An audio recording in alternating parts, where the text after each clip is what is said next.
Hey, Cat fans, welcome to the Task and Twos show. I'm Luke Tasker, joined weekly by Andy Fan Twos, my former teammate. Andy, good morning, man. How are you? Good morning, Lucas. I'm doing excellent, thanks. How are Yeah, you? good. Dude, I'm doing good, man. It's crazy. I feel like I've been coming up, just constantly. We have all these games are we're in such a tight schedule right now. But I'm looking forward to Friday, coming back up to Tim Hortons Field to get the fans back in there again. It's gonna be exciting.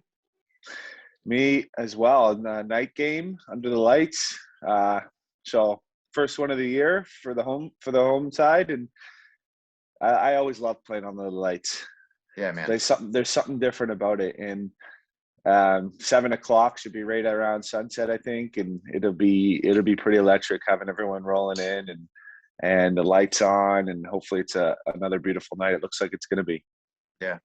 I love that time. I love that time too. You always, I remember warming up for the game, and you're dealing with the sunshine still over top of the stadium. You get it in your eyes, but you come out for the coin toss, and everything's behind the stadium now. Sky's beautiful. It's ready to go. No interruptions left. It's a great time for a game and a great field at Tim Hortons Field. So it'll be good.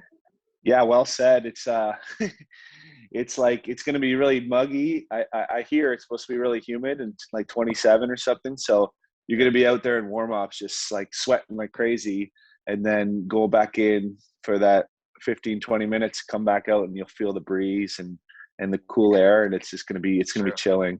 Yeah, it's great.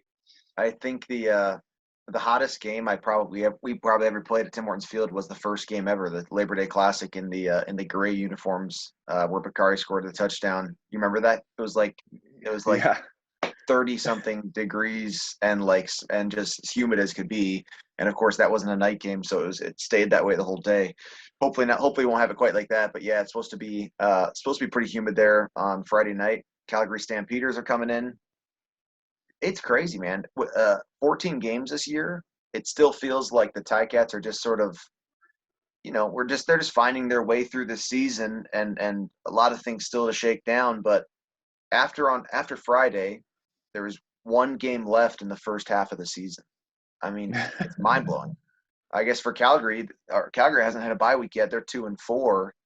This is the midpoint of the season for them. Like it's going so much faster than your regular season. It's really different, you know.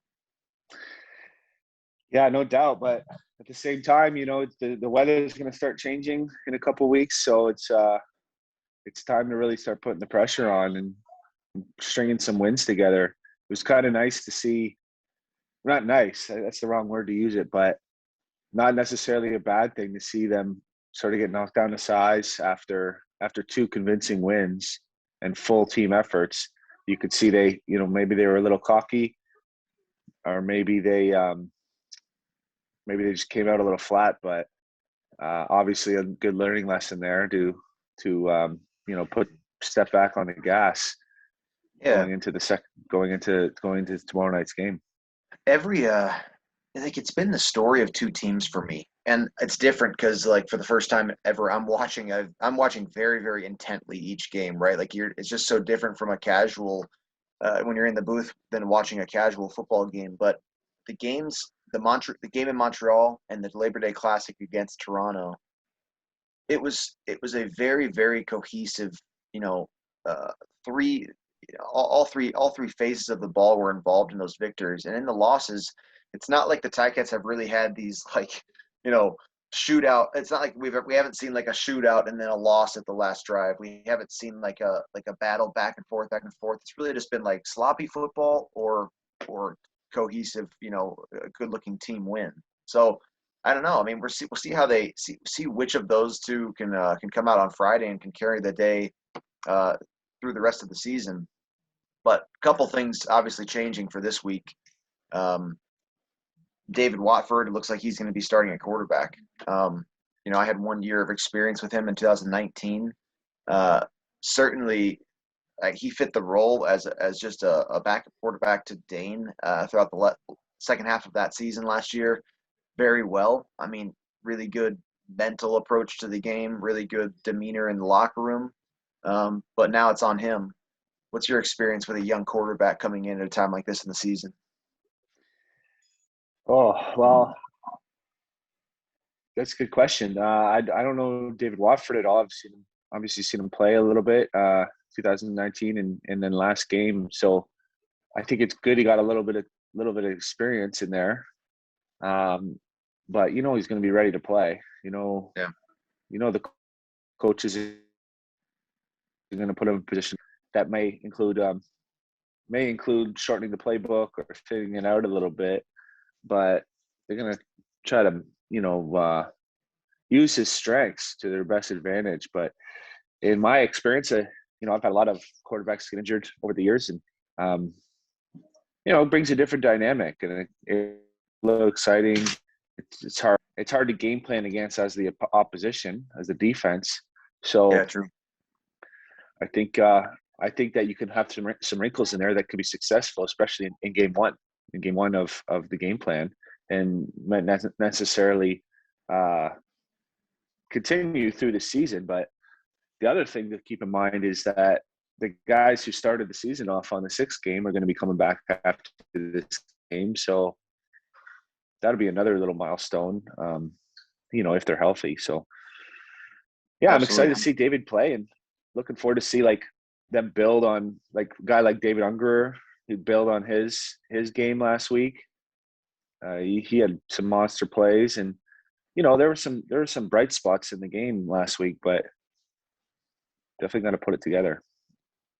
Absolutely. It's a good point too. I mean, hopefully we would see Chris Van Zyl and you never know about Posey and Addison, and hopefully their return is soon as well. But one of the things I would expect with David Watford with the young quarterback, I'm thinking you got to have a group of plays on your call sheet for that week that, like you said, play right into a young quarterback's strength. So and also I think that a lot of plays that just eliminate decisions. So if you're looking for rhythm, if you're looking for a time to settle the game down for a young quarterback, you can call that play that's whatever. It's all hitches, and he just has to choose his matchup pre-snap, or it's a called one receiver key concept where really there's not really too much of a read on a play, or you get some called quarterback runs, something in there to uh, mentally where that quarterback sees that play get called on his wristband and he says, okay, like I don't have too many decisions to make here, because